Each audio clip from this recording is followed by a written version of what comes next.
Hi, today I'm introducing Vivo Y35 and I'll show you how to add and remove home screen widgets on this device.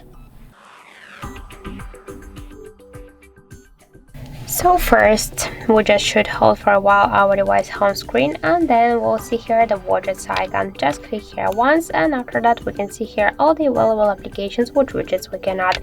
For example, let's use the calendar widget. Here we can add two different types of the widget, the month view and the shadow. Just to add the widget, we should hold it for a while and after that just drag it to our home screen. If you want to resize the widget, you should hold it for a while and after that we can make it bigger or smaller. Just to move the widget here on the screen or between the screens, we should hold and drag it to the left or to the right side of the bottom. And just to remove it, we should hold it and click to remove icon. And that's it. So thank you for watching, and if you find this video helpful, don't forget to leave a like, comment and to subscribe our channel.